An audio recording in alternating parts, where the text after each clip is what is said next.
tal? Buenos días a todos y a todas. Tengo muchísimo gusto en poder compartir con ustedes. En esta ocasión quisiera poner a disposición de este grupo de docentes, de directivos, algunos de los resultados y reflexiones de una línea de investigación que estamos desarrollando un grupo de universidades mexicanas y latinoamericanas alrededor de los temas de convivencia escolar. Este campo temático en el fondo tiene importancia y ha cobrado importancia porque está en el centro de dos grandes redes de problemas: las redes que tienen que ver con el fracaso y la exclusión en la escuela, y las que tienen que ver con la violencia. Sabemos que el tema de la violencia ha incendiado los medios, la difusión, etcétera, y no es ajeno a intereses que están detrás de que se publicite de esa manera. El tema de convivencia tiene importancia y lo ha tenido siempre. Lo que no teníamos era elaborado o tematizado como un campo de estudio, y en este momento podríamos considerar que es un campo de estudio de información. Entonces yo quiero compartir de una manera un poco salpicada algunas reflexiones que provienen de algunos de los trabajos. Este grupo de investigaciones tiene digamos, dos o tres líneas principales: una que tiene que ver con estudios de escuelas innovadoras en convivencia, que son comunidades escolares comprometidas con la generación de propuestas y proyectos alternos a través de distintas estrategias como algunas que compartiré. Otra línea es la de la evaluación de la convivencia, que tiene que ver con el desarrollo de instrumentos de gran escala o guías de autodiagnóstico, y aprovecho para agradecer públicamente a quienes generosamente ayer compartieron la sesión de piloteo de una guía de autodiagnóstico de escuelas, que está ahí en la fase final antes de irse a las escuelas, y fue muy interesante, muy finas sus observaciones, muy pertinentes, y me parece que nos ayudan a redondear en un momento muy importante este instrumento. Y una tercera línea es una línea analítica de estudios de exploración y, digamos, en un campo mucho más relativo a la comprensión del fenómeno que a desarrollar intervención. El nombre que estoy dando a esta presentación es competencias para la prevención del fracaso y la exclusión en la escuela. Quisiera usar una palabra de Boaventura de Sousa Santos para decir que estamos viviendo en México, en Nuevo León, un gran desasosiego del aire. O sea, estamos con una incomodidad, con una sensación de algo que está profundamente desacomodado y que requiere revisarse. Se reporta el fenómeno de una grave crisis de convivencia civilizada en el país. Ese es como el dato, digamos, macro generador. Como les decía, hay una exhibición, una interesada exhibición de la violencia y de fenómenos relacionados en las escuelas, lo cual ha creado y ha ampliado, ha amplificado de por sí ya la situación de preocupación y de inquietud que se vive en las escuelas. Uno de los asuntos claves asociados a esto es el reconocimiento de que la deuda social en México alcanza dimensiones incalculables, mientras que un grupo de profesores e investigadores como nosotros podemos estar reunidos en este lugar maravilloso y en esta instalación espléndida. Pues estas son las escuelas del Valle de San Quintín, y ustedes saben muy bien por el trabajo que realizan en las propias escuelas, en muchas de las escuelas que elaboran o en las que van a hacer prácticas sus estudiantes, que las condiciones son sumamente precarias en muy distintos sentidos.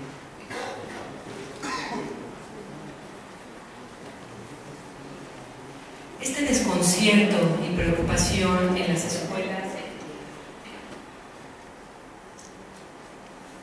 tiene que ver con varias cosas.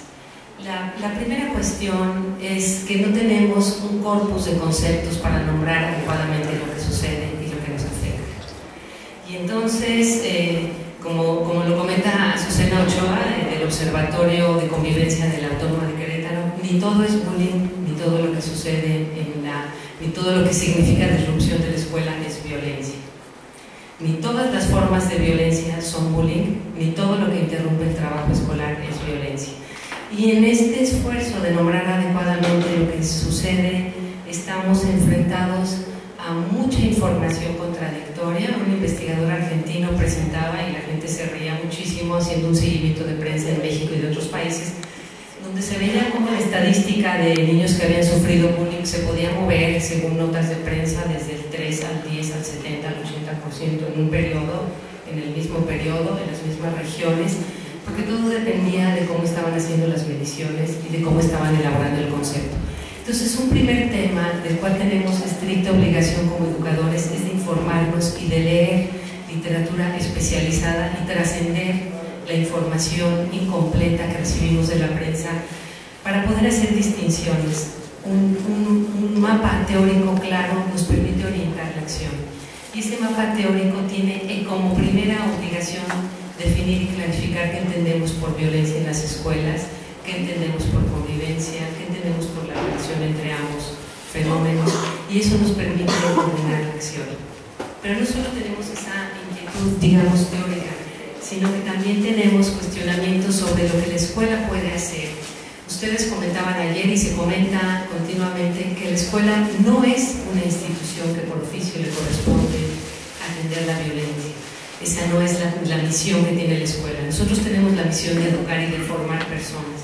Y entonces, ¿qué nos corresponde hacer de cara a este fenómeno? Es un asunto que también requerimos clarificar. ¿Cuál es el ámbito de injerencia, de intervención en la escuela, lo quiera o no? ¿Cuál es el ámbito posible de intervención? ¿Cuál es la contribución que puede hacer la escuela a la construcción de una sociedad en la cual prevalezca la cultura de la legalidad, en la cual recuperemos el valor y la credibilidad de nuestras instituciones? Eso implica también revisar un segundo aspecto.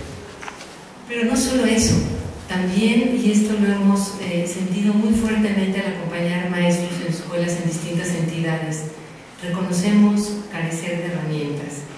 Estamos convocados ahora a proceder e intervenir ante fenómenos en parte inéditos y en parte, en otro sentido, que dan cuenta de elementos y limitaciones de la propia información que hemos recibido.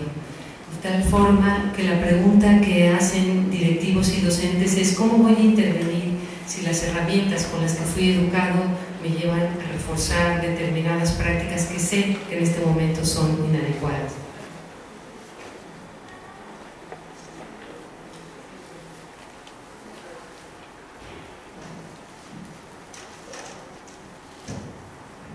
Gracias. Sí, suena bien. Y al mismo tiempo que sucede todo esto, y afortunadamente hay muchos esfuerzos espontáneos, algunos con cierta dirección, con cierta coordinación, con ciertas redes detrás, otros simplemente, podríamos decir, casi voluntaristas, orientados a hacer algo. A través de la Red Latinoamericana de Convivencia Escolar hemos hecho algunas exploraciones, hemos hecho alguna convocatoria y hemos podido reconocer muchos esfuerzos espontáneos, dirigidos o más armados, encaminados a hacer lo que desde nuestras escuelas consideremos que es plausible. En esta marea es que nos estamos moviendo y por eso es que estamos realmente en un ámbito complejo de la intervención en este momento en nuestro país. Quisiera compartir con ustedes tres cuestiones relacionadas al desarrollo de competencias directivas y docentes para intervenir en la prevención del fracaso, la exclusión y la violencia en las escuelas. Y quisiera entonces tener en un primer momento, además de este breve contexto de la discusión, algunos mínimos conceptos orientadores, para después compartir con ustedes, digamos, el hallazgo de uno de los grupos de investigaciones en que participo, relacionados con 4 competencias centrales para enfrentar el fracaso, la violencia y la exclusión. Son 4 complejas que a su vez contienen muchas otras y que también podríamos considerar que son ámbitos de intervención en la gestión escolar. Y finalmente, y eso depende de lo bien que logre pasar con cierta agilidad la reflexión y la discusión previa, compartir con ustedes cómo lo están haciendo algunas escuelas que además tienen la característica de que están desarrollando por cuenta propia esfuerzos de mejora en estos ámbitos. No son escuelas que están adscritas al programa Escuela Segura, no son escuelas que tienen un financiamiento específico realizado, sino escuelas que por decisión propia han querido modificar sus formas de organización para enfrentar mejor las situaciones de fracaso y exclusión.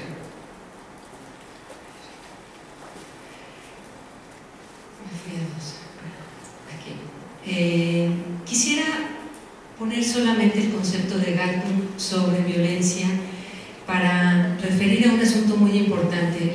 La violencia es un fenómeno multicausal y por esa razón es que todas las definiciones y formulaciones que pretenden simplificarla resultan insuficientes.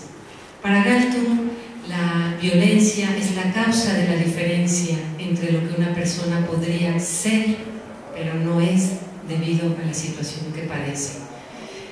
La violencia se nutre de la exclusión.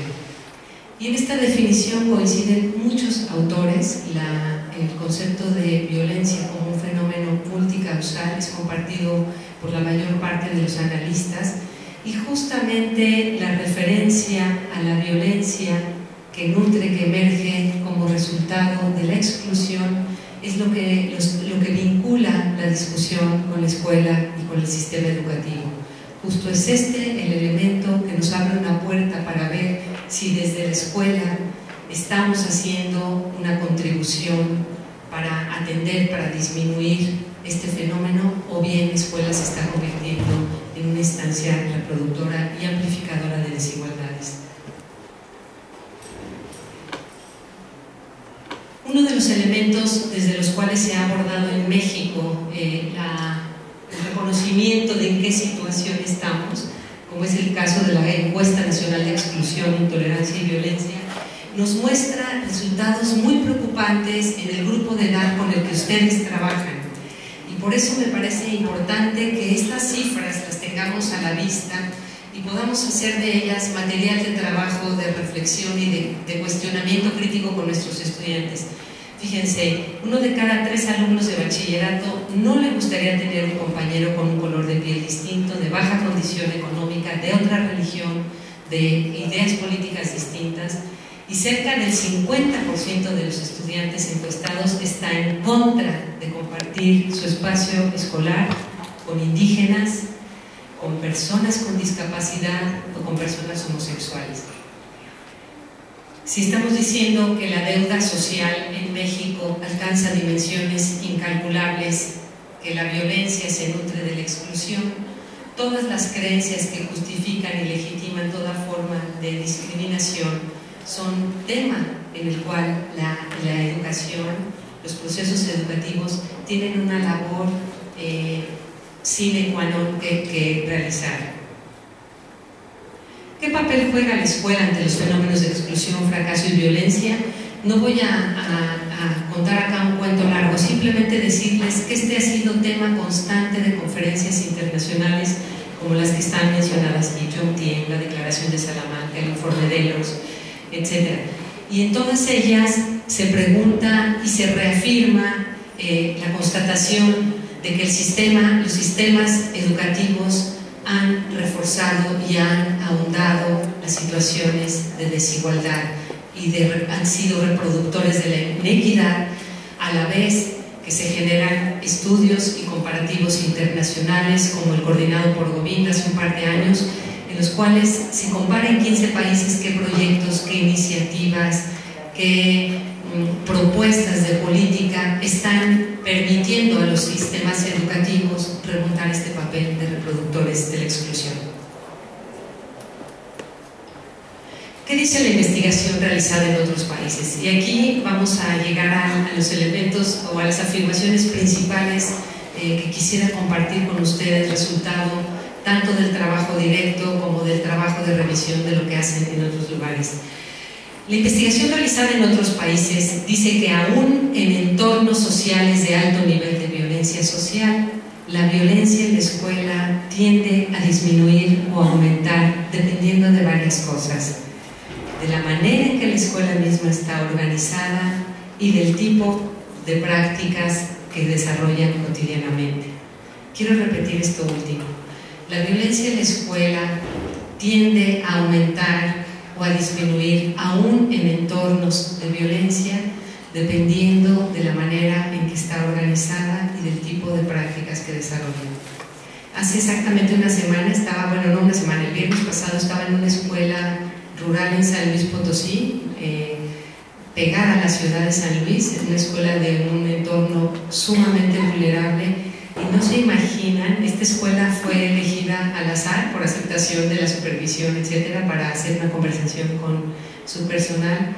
No se imaginan la experiencia tan fuerte que fue llegar a un lugar donde el camino, la ruta, la pobreza del lugar iban creando un ambiente cargado, el ambiente que tienen nuestros barrios marginados de las ciudades. Sí que les tengo que decir en Monterrey, porque ustedes, bueno, pues dan la clase, y León no canta mal las rancheras. Tenemos barrios bien fuertes y empobrecidos, donde se percibe una carga de malestar en la gente, y tan solo al entrar uno va sintiendo. Pues quiero decirles que fue muy fuerte la experiencia de irnos adentrando al lugar, y llegar a la escuela como si hubiéramos traspasado un oasis. Los niños, la forma en que se despedían de sus profesores, de la directora que preguntaba por la clase especial de apoyo para regularización, la forma en que entraban las mamás a recoger la cercanía y el ambiente, sin necesidad de haber hecho ninguna conversación, ya comunicaba que ahí pasaba algo diferente.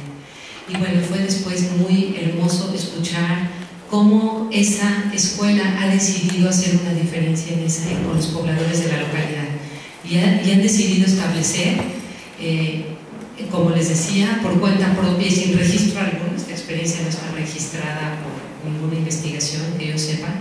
Han decidido establecer un trato respetuoso, un trato cuidado hacia los alumnos, entre ellos y hacia los demás. Y ese ha sido un eje de la gestión directiva de esa directora. Ella lo construyó por decisión propia, relativa a su trayectoria, a sus intereses, pero en un entorno donde uno esperaría que la escuela se va a sentir lo que uno siente cuando entra a algunas secundarias, que sientes una carga de disgusto, de malestar y de episodios de tensión constantes. Aquí podíamos experimentar lo contrario, y repite esto que he estado investigado en comparativos de muchísimos países. La manera en la que la escuela se organiza y el tipo de prácticas que desarrolla cotidianamente es lo que le permite contrarrestar o amplificar la violencia del entorno. ¿Cuándo tiende a aumentar la violencia en las escuelas? Cuando se aplican métodos disciplinarios de una manera rígida, inconsistente o injusta. Hay normas que requieren ser cuestionadas, eso ya lo planteaba el estudio del INE de hace varios años. Planteaba que los reglamentos de disciplina excesivamente rígidos, manejados de forma arbitraria, eran de primera intención aplacadores de episodios violentos, pero en el fondo eran motivo de una exacerbación de la violencia en las escuelas. Aquí tenemos un tema muy relevante. O cuando promueven altos índices de competencia en el alumnado, de competencia sin colaboración en el alumnado, la violencia en las escuelas tiende a aumentar. Cuando acentúa la brecha entre estudiantes de alto y bajo rendimiento escolar, cuando se hacen evidentes estas diferencias, cuando en lugar de generar acciones que tiendan a disminuir la brecha se refuerza continuamente, todas estas cuestiones, y cuando margina, ay Dios, está tan sensible esto, lo rozo cuando margina o desatiende a alumnos que están en situación de riesgo social o que enfrentan barreras para el aprendizaje o la participación, como comentaba ayer adecuadamente el maestro. Esta marginación de estudiantes hace que fácilmente se conviertan en víctimas de situaciones de abuso y de maltrato quienes enfrentan cualquiera de estas formas de desventaja. Así emerge, podríamos decir, mientras que a partir de los 70s en el mundo, desde el primer estudio de europeos en Suecia en el 73, aparece la primera investigación sobre bullying. En realidad en México tenemos apenas 2 décadas en que se reportan unos estados del conocimiento sobre los temas de disciplina, convivencia y violencia. Y apenas en estos estados del conocimiento que se publican este mismo año por el ANUYES y el COMIE, es la primera vez que tenemos un capítulo de convivencia. Es Eso quiere decir que hace 10 años la investigación en México puso el título de convivencia, pero no tenía trabajos. Todos los trabajos tenían que ver con ciberbullying, maltrato en preescolar, intervenciones para disminuir las situaciones de violencia, comparativos, regiones, etc. Pero estábamos enfocados principalmente como país en el estudio de las diversas manifestaciones de la violencia, más que de analizar este otro campo de exploración que sería la convivencia. Este es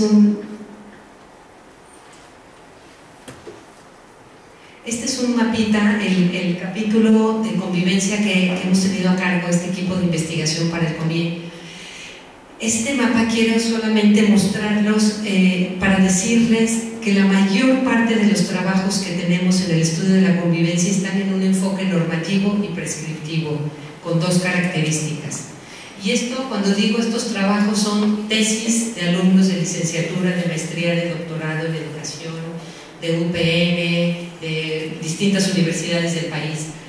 La mayor parte de los trabajos se ocupan de la convivencia como un fenómeno relacionado con la prevención de la violencia, sea que se le aborde desde un carácter restringido o amplio, eso lo voy a explicar ahora. Y otro conjunto de trabajos relaciona o aborda la convivencia como un tópico relacionado con la calidad de la educación. Y entonces decimos, la calidad y la cualidad de los vínculos es una condición para el aprendizaje, para el logro académico, para el desarrollo de la ciudadanía, para el desarrollo del sujeto ético, etc.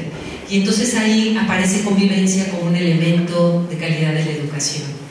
Y también desde ese segundo enfoque hay dos grandes vertientes. La más cerrada, que es la que factoriza, vamos a decir así, la convivencia, es decir, la instrumentaliza como un factor para el logro de otras cuestiones, como el desempeño académico, y quienes por el contrario piensan que la convivencia es un constitutivo de la calidad de la educación, que es un elemento clave y no solo tiene importancia como un factor de otros procesos, sino que es en sí mismo un aprendizaje fundamental. Este es el conjunto principal de investigaciones que tenemos en México y creemos que si queremos hacer de este campo un nuevo campo de estudio, tenemos que hacernos cargo de una dimensión más analítica en la cual nos ocupemos de la convivencia como un fenómeno relacional situado en el ámbito de las instituciones educativas. No es un fenómeno solamente sociológico, sino que tiene interés socio-institucional y educativo, porque la convivencia en instituciones educativas tiene un cariz muy distinto de lo que sucede cuando los mismos jóvenes se reúnen en espacios, en antros, en parques, en algún otro espacio público o privado. Este enfoque, que es el que ha dominado, nos va a dar la pauta para ver por qué es importante desde las instituciones educativas trascender los llamados enfoques de carácter restringido. Esta clasificación que la hace PREAL, Programa de Reforma Educativa para América Latina, se elabora a partir del análisis del tipo de dispositivos que han sido utilizados en distintos países para abordar el fenómeno de la violencia en la escuela.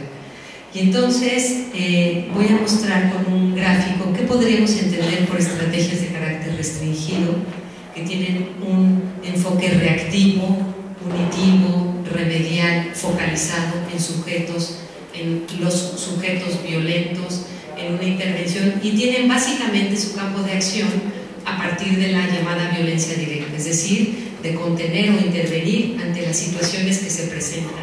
Llámese destrucción de mobiliario, golpear a un compañero, maltratar el coche del director, insultar a unos padres o madres de familia, etc. Y entonces focaliza la acción. Cuando hablamos de programas como operativos mochila y este tipo, estamos hablando de este tipo de estrategias, mientras que las estrategias de carácter amplio tienen un enfoque preventivo, formativo y comprensivo.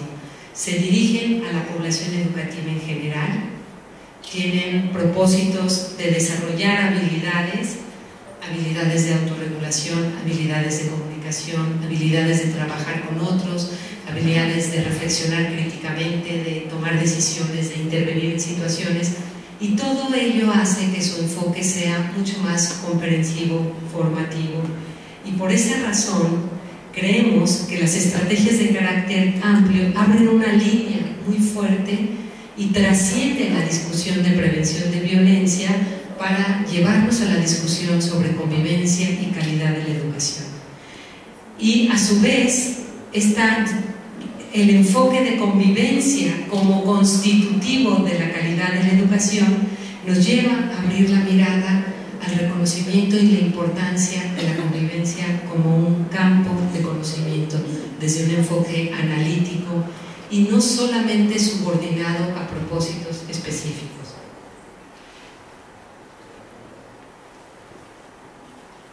Vamos a ver un gráfico. ¿Qué entenderíamos por estrategias de carácter restringido y de carácter amplio?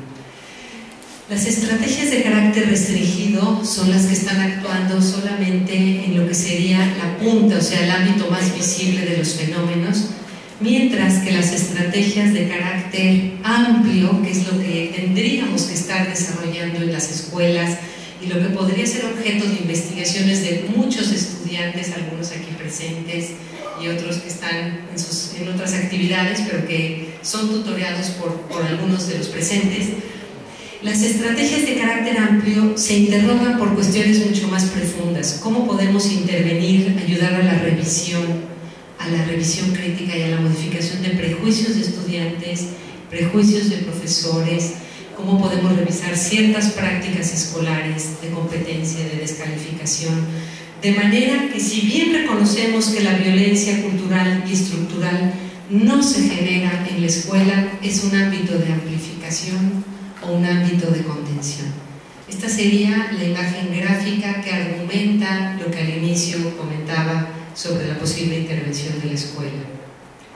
No es generadora, a pesar de que sí, en cierta medida, y en cierta medida sí, la llamada violencia institucional, que es la parte de violencia que se produce al interior de las escuelas, se nutre en realidad de un fenómeno mucho más amplio que está fuera de nuestro control y si bien nosotros no podemos controlar la condición por la cual muchos de nuestros estudiantes han llegado de entornos donde han sido violentados, donde están sufriendo carencias que afectan seriamente sus posibilidades de trabajo, lo que hacemos acá sí cuenta, sí cuenta en este tema, porque de ello depende justamente la posibilidad de disminuir y de darle un giro distinto al modo de ser de la escuela. Hay una valoración unánime en investigaciones realizadas en el mundo. Estoy refiriendo a PREAL, pero lo mismo podremos decir de los estudios de Cathy Bickmore en Canadá, de Barbie en Francia, de diferentes autores, en el sentido de que las medidas de fuerza no resuelven el problema de la violencia y de los actos incívicos, porque no van al fondo de la cuestión, que son los patrones de relación interpersonal. Y aquí, justamente, al decir los patrones de relación interpersonal, esta misma afirmación está diciendo por qué es un campo de estudio importantísimo el de la convivencia en instituciones educativas. Y digo en instituciones educativas porque estudiarla bajo este enfoque implica introducir categorías relativas a la gestión y no solamente hacer estudios culturales o de estudios sociales y socioculturales como si los grupos de jóvenes en contextos de instituciones educativas estuvieran desvinculados o ajenos a todo el sistema de regulación, de prácticas pedagógicas, etc. Es decir, si nosotros abordamos el fenómeno de los patrones de relación interpersonal desestimando que ocurren en el continente de la gestión escolar, estamos desresponsabilizando todo el conjunto de factores de orden normativo, político, de culturas escolares, el hábitus escolar, como objetos de reflexión y de análisis para entender lo que sucede en el campo de convivencia. Por eso es muy importante y por eso sí tienen consecuencias desde qué lentes teóricos elaboran y desarrollan los trabajos y las investigaciones profesores y estudiantes en sus programas de posgrado.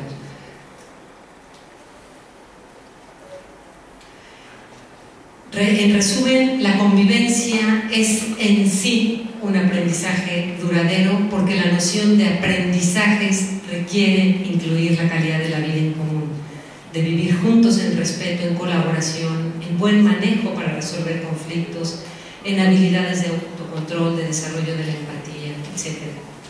Entonces, la convivencia resalta de ser el tema inocuo, anodino, de rellenito, para ser un tópico clave para reflexionar cómo estamos siendo instituciones educativas y, en consecuencia, qué climas estamos creando para aprender y para crecer.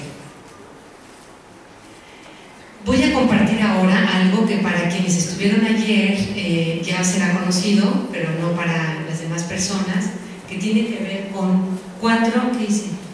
Auxilio. Auxilio. Reverso. ¿Me salí? Allá atrás me pueden volver a... No, todavía no nos vamos a ir a esto. Vámonos a la otra.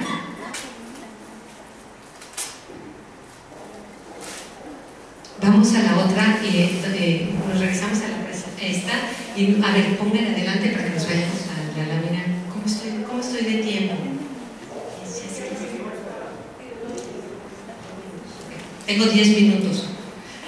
Okay. Nos adelantamos muchísimo.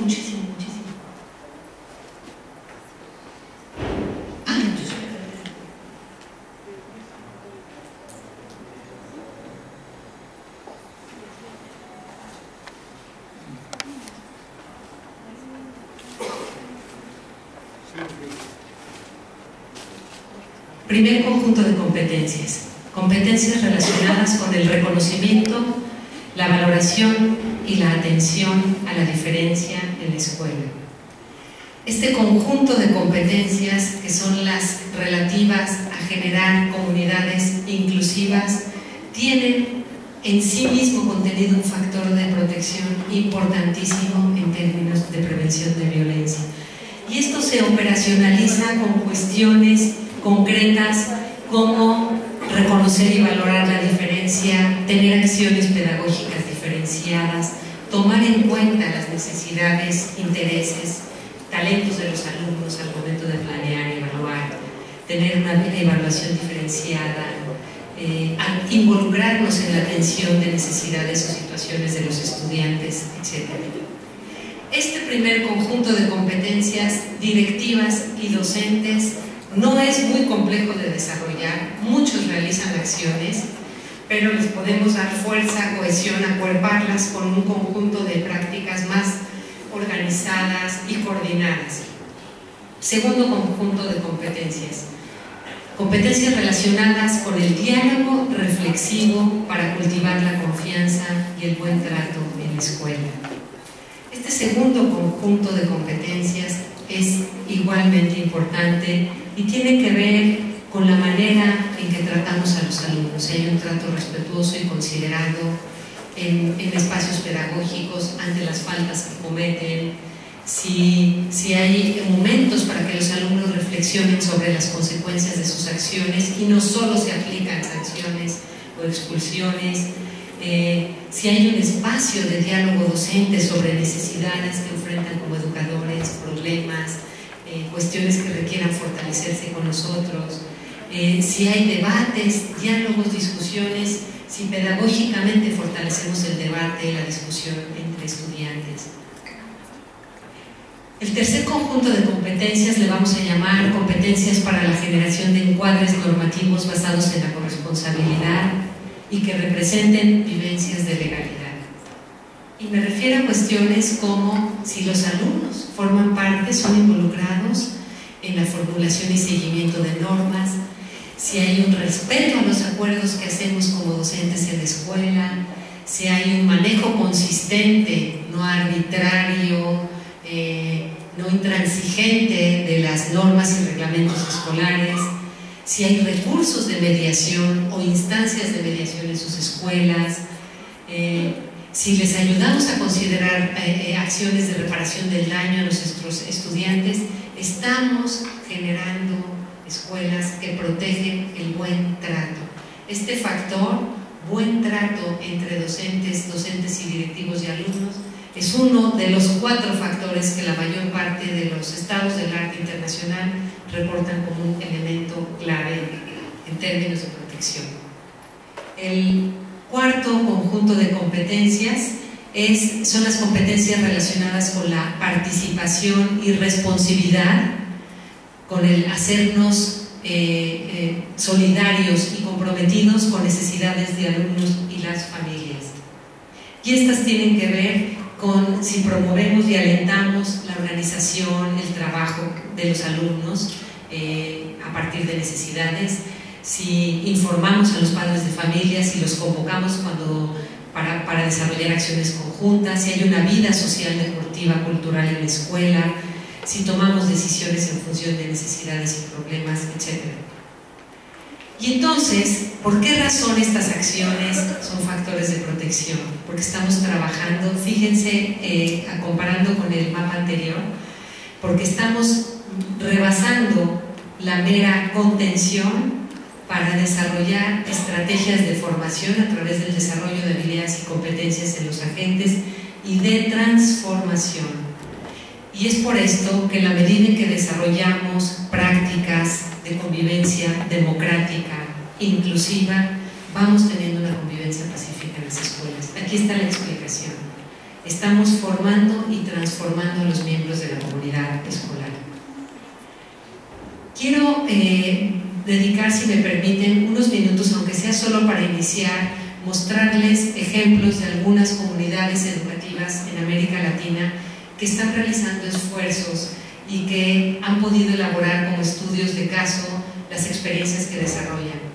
Las experiencias de estas escuelas tienen que ver con uno o muchos de los puntos que mencioné en este 4 conjunto conglomerado de competencias. ¿Le subes el volumen?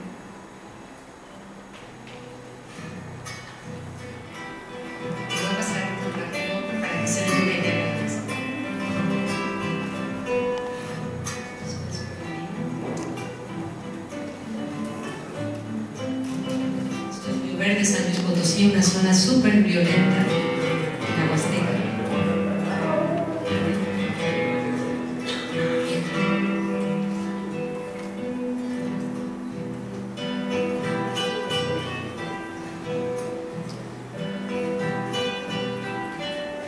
Este es un jardín de niños en Zacapu, Michoacán.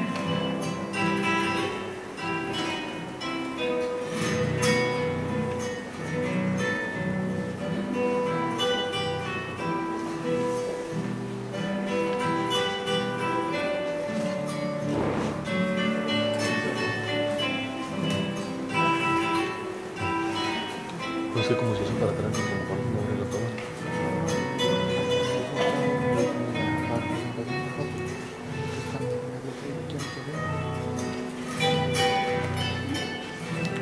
La ecología fue un pretexto.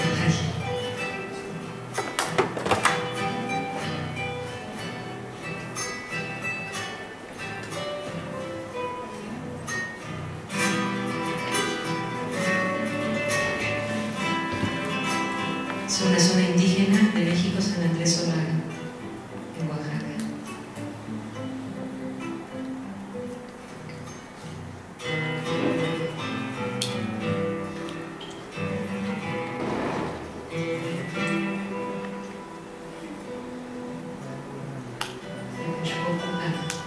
En Puebla, México.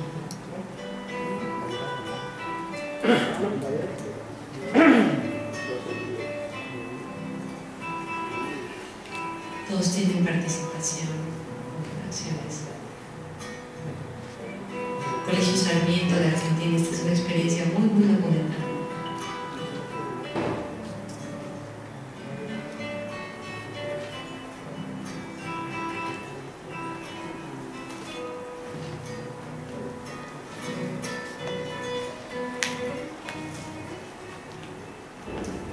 Esta es una experiencia en Perú, en una zona rural. Aquí en el Congo.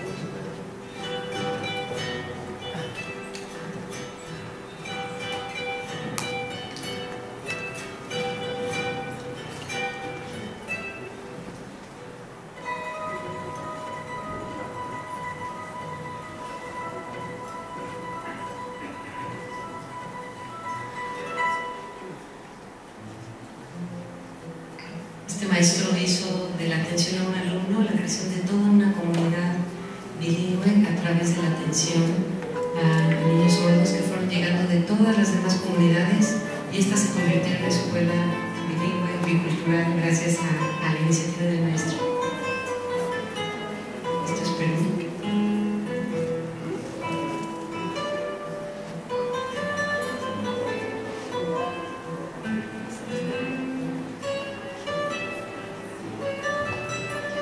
Fíjense qué cosas tan sencillas: recuperar y elaborar noticias de la vida cotidiana. Ninguna escuela está haciendo cosas extraordinarias más allá de lo posible, son cosas sencillas y cotidianas. Esta escuela en la Junta, en Chihuahua, en México, también en un contexto, en un entorno muy complejo. El proyecto Voces desde el Habla.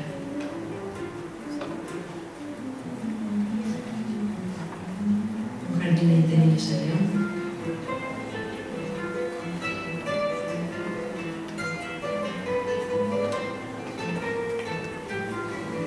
Es un colegio en Santiago de Chile.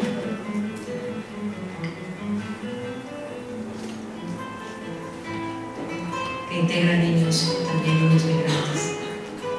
Este es en Villa El Salvador, en Perú.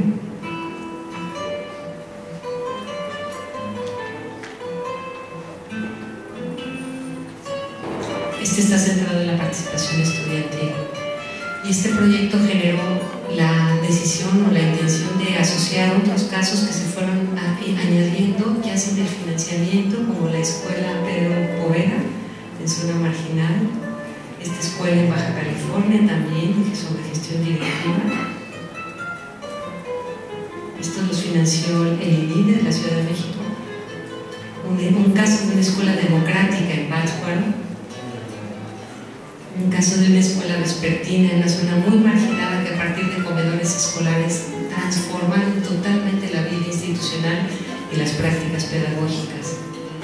Y bueno, como ven, ha sido un grupo muy importante de investigadores elaborando los estudios de caso, y un equipo central desde la Universidad Iberoamericana, que ha sido posible con financiamientos con ACID, con financiamientos de la Red Innovemos UNESCO y del CONCITEC Guanajuato. Pues muchas gracias. Esta presentación es para mostrar la experiencia.